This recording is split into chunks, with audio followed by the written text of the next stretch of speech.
this is a square centimeter, so that all the sides of the square are 1 centimeter long. The area of a rectangle is the total space inside it, and we can measure that space with square centimeters. Now, to see how much space there is inside this rectangle, we find out how many square centimeters we can fit inside it. So now we can see this diagram shows that there are a total of 8 square centimeters inside. So we can say the area is 8 square centimeters.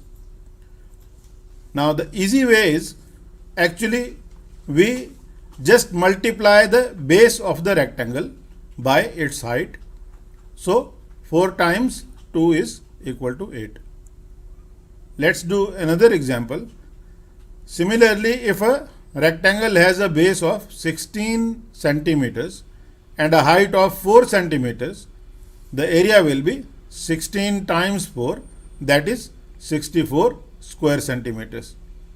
And instead of writing the full word square centimeters, we just write SQ and CM. And we can find 16 by 4 by finding 8 by 4, that is 32, and then doubling it.